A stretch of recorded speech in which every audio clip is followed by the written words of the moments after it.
Okay, so this is my supplement cupboard. It's a mess, but I've pulled out things that I'm personally interested in. Good, bad, indifferent. The first one that jumped out at me when I was looking is reduced and active glutathione.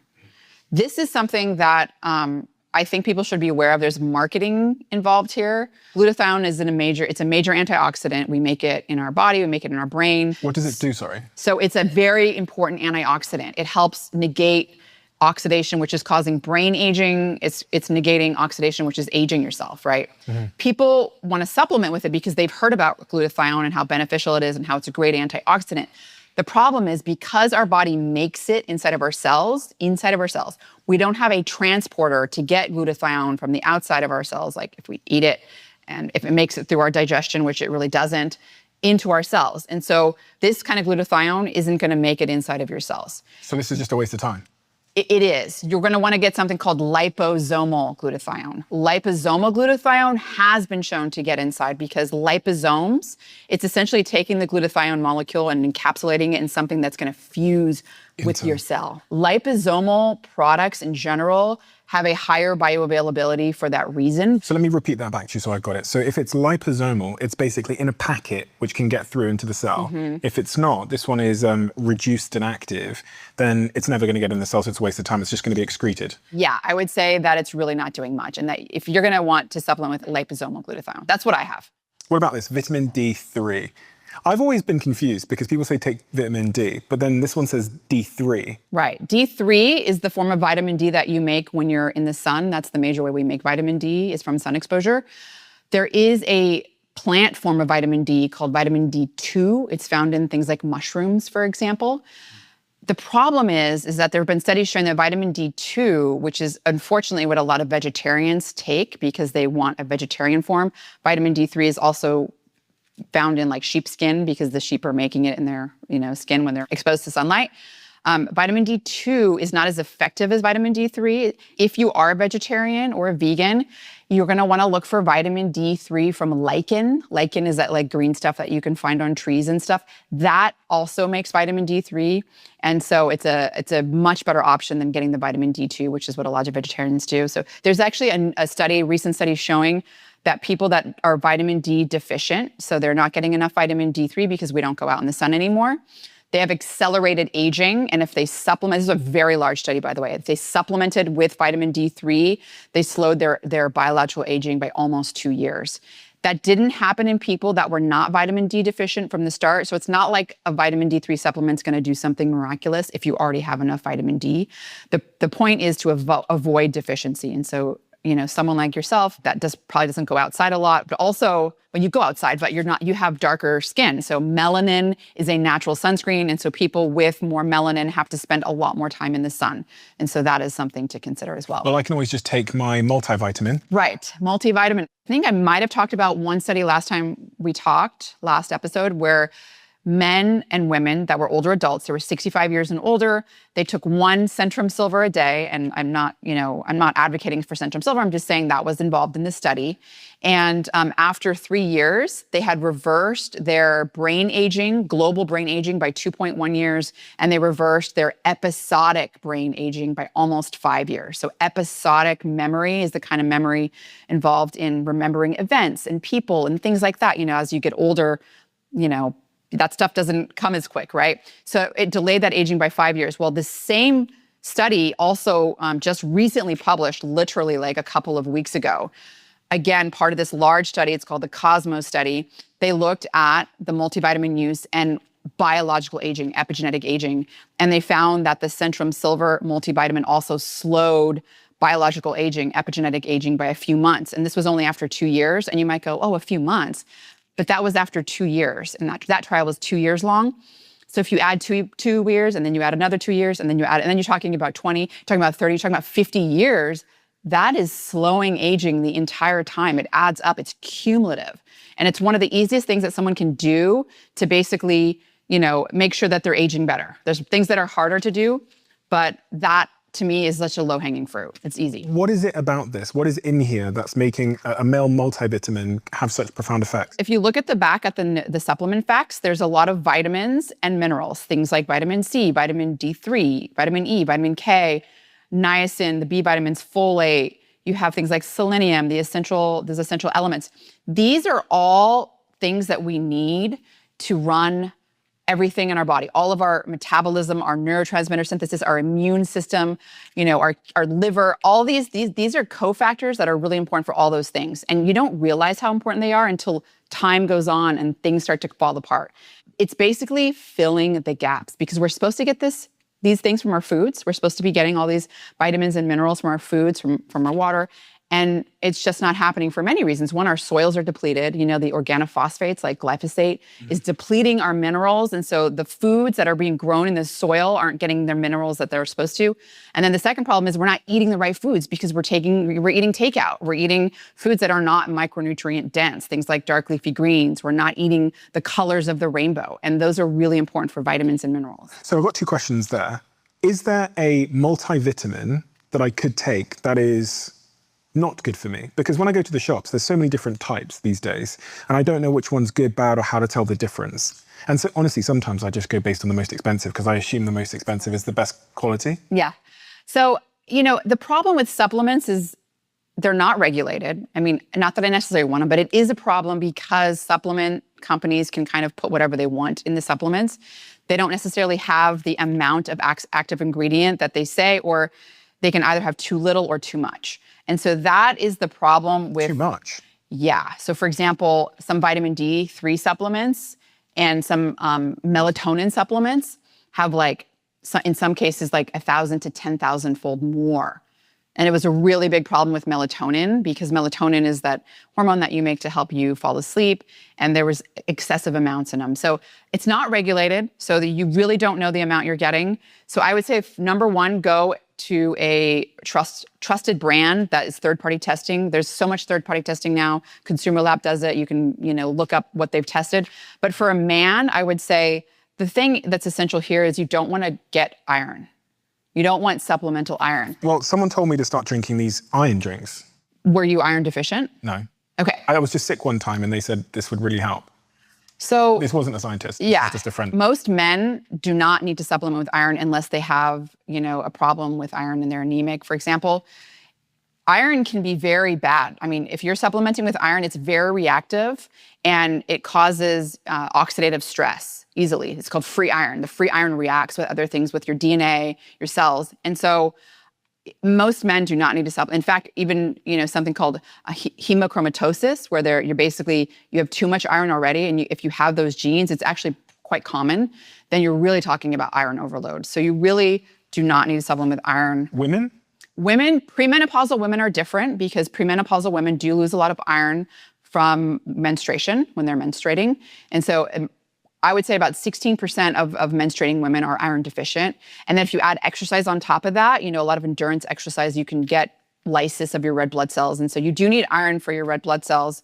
If you're eating meat, if you're not a vegetarian, maybe that would be a case if you're like a vegan or something, maybe some iron would come in, but you have to get your iron levels measured. You don't want to be too high because it does cause damage. Damn. But I would say that premenopausal women, iron is, especially around your cycle, is good.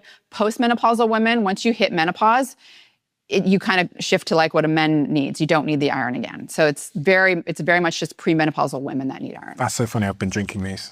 Omega-3, does that? Yes, omega-3 fish oil, as we've talked about before. I mean, this is probably one of the best and easiest things that people can do to improve their health, improve the way they age.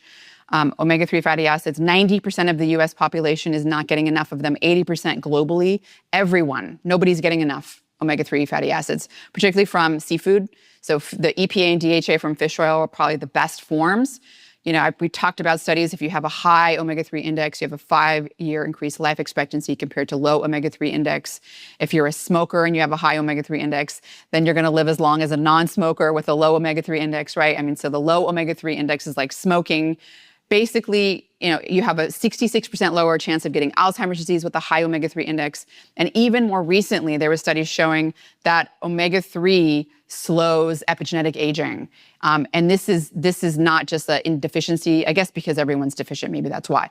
But a study showed that omega-3 fish oil supplementation. This was a study out of Switzerland. These individuals are mostly active. 88% of them were already physically active at the start of the trial. And I mentioned that because the trial involved omega-3, it involved vitamin D, and it involved resistance training, or the combination of all three.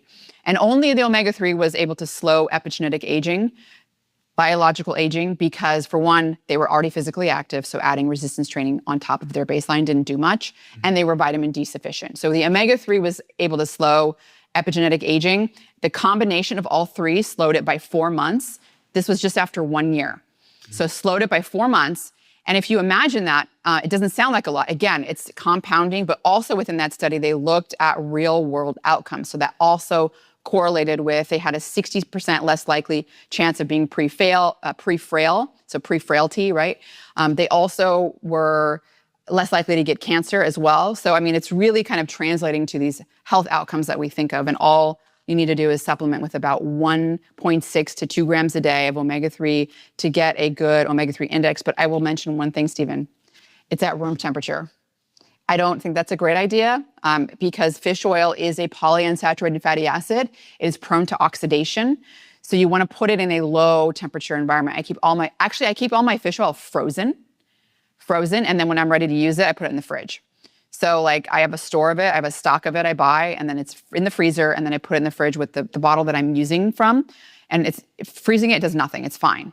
So it's basically just keeping it really, really low oxidation. So I need to put this in the fridge. You need to put it in the fridge, and also make sure you're getting a quality brand, right? So you're going to third-party testing again. You want to have a total oxidation, ideally less than 10. And there are brands out there that do have a oxidation less than 10. Which means it's more fresh and pure. It's less oxidized. You don't want to be consuming oxidized fat because that's also not good. Okay, so what else jumps out to you here? We've got creatine. Yeah, creatine is like I travel with it everywhere. You got microionized. I've got so many different types of right, creatine. this is the one I take. Yeah, I take the creatine monohydrate because it's the most well-studied. Mm-hmm. And, obviously I do a lot of training and workout training. I do a lot of resistance training and strength training. So I at least get 5 grams a day, which is what I always was doing in the past. I upped that to 10 grams a day as my baseline because I wanted to have benefits in my brain. Studies out of Germany show that once you get to the 10-gram mark, your brain's able to take it up, and it's increasing creatine in certain brain regions. That doesn't happen much at lower doses, and that's because your muscles are very greedy. The creatine in my brain, honestly, I mentioned this before, it's a game changer just on a daily basis. I feel like I don't have that afternoon slump. I'm in my mid-40s. My brain isn't as sharp as it was. Creatine has really helped me kind of get a little bit closer to where I used to be. And also when I'm sleep deprived, I go up even higher. Sometimes I do 20, 25 grams. And that is because studies have shown if you go up to a higher dose like that, depending on your weight, it's kind of a scale, that it helps you basically negate the negative effects on your brain from sleep deprivation, where not only are you cognitively functioning, you're functioning beyond what your even normal baseline was, which was kind of mind-blowing. The question I had is around loading and how long it takes to feel the impact. Because when I first heard about creatine, I was 16 and my brother was bodybuilding. And they were told that you need to load up on big loads of it. And then in 2 weeks' time, your body would be saturated. What's the truth? Right. So the reason that creatine loading was done was because there's a short window of time when researchers are doing a study. Mm-hmm. And they want their muscle stores to be saturated. They want their muscle stores to be saturated. And so you have to do 20-gram loading phase in order to saturate them after, 3 or 4 days. Mm-hmm. If you're not about to compete, and if you haven't been using creatine and you're not participating in the study, it takes about 3 to 4 weeks of 5 grams a day consistently to saturate your muscle. So you don't have to do any loading phase. If you are supplementing with 5 grams a day and you've been doing it for a month, your muscle stores are saturated until you exercise and you get that 5 grams in again, they're saturated, right? So they're already, that 5 grams a day is keeping them saturated. And that's why I said your muscles are really hungry and greedy. They're wanting that 5 grams, and that's about what it takes daily to saturate them. However, if you're starting from ground zero where you've never taken creatine, it's going to take 4 weeks to really get the to effects. Mm-hmm. Okay. So otherwise, you'll have to get higher doses. They're not going to be saturated after 5 grams. So some people might have tried creatine for a week, have not felt any effects and given up. That's actually a really good point. Yeah. It's about a month-long experiment, I would say. close to 4 weeks. I think some people can saturate it at 3 weeks, but it all depends, body size and all that. So 4 weeks is a good experiment time, and 5 grams is a good dose to start with. If 5 grams a day actually makes you more bloated and nauseous, cut that down to 2.5 and 2.5 grams so that you split the doses. If you split the doses, if you take it with food, particularly carbohydrates, it seems to help negate some of the bloating and nausea and negative effects people feel. And obviously, if you're not working out, creatine's not going to like grow your muscles. You have to put in the work. You have to put in the effort. What it's doing is it's helping your muscles, grow and give you the energy to do more training volumes so that they can grow bigger, and also so that you can be stronger. If you are traveling and stressed and all those things, yes, creatine is good for the brain. I was seeing, I think it was James Smith did a video about different creatine percentages in the creatine products we drink and or eat or consume. And he looked at creatine gummies and found that some of the creatine gummies don't even have any creatine in them at all. And it was quite shocking because you just assume that if it says creatine, there's going to be creatine in there.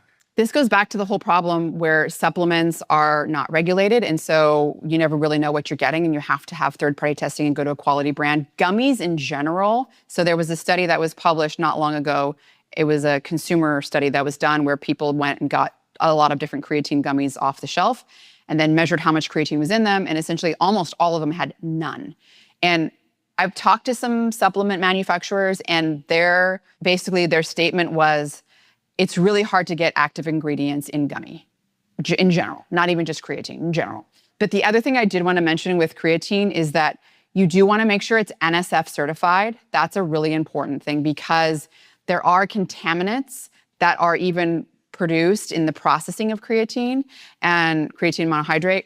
And so you want to make sure that you're not getting those contaminants, which can be harmful. And some of them are like lead, for example, but even some other compounds that are formed. And so you want NSF certification. And that's always what I look for when I'm buying a creatine supplement is NSF certification or any supplement. I really like to have all supplements NSF certified because that really means they've, one, looked at contaminants, and two, it's got that active ingredient in there. And that's really what you want. And the NSF certification is just a little logo on the side of the tub here that says NSF Certified Sports. That's it. Yeah, and it's all on websites too if you buy online. Yeah. Okay, so I've got one challenge for you. If you had to pick 5 supplements for me to take, assuming that I am male and female. Okay. Okay, so it's neither gender. And it can be things that are either currently in my cupboard or not. What's the top 5? And ideally give me them in order if you can, in order of importance. Fish oil. Number 1. Number 1. Vitamin D.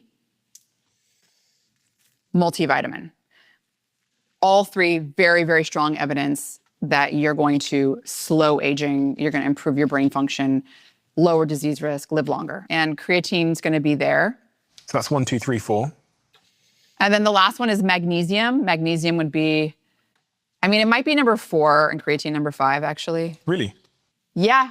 Are you sure?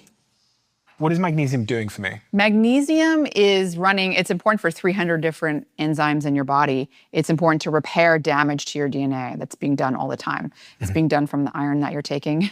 It's being done from normal metabolism, normal immune activation. But when you're in a state where you're not eating a good diet or you're not getting enough sleep, magnesium is really important to repair that damage. And that's why studies have shown that magnesium is really important for preventing cancer. And it also helps with sleep. It's really good for sleep. But more importantly, 50% of the population doesn't get enough magnesium. And I bet you're probably one of those people because most of us are. Do you eat a lot of dark leafy greens or almonds? You're supposed to be getting about 350 to 400 milligrams a day. Are you physically active? Yeah, you're sweating magnesium out. Let's make it 6 supplements. So there's a new supplement, urolithin A, that I'm pretty excited about. The other thing I take that's really important is that I don't necessarily see here. What's it called?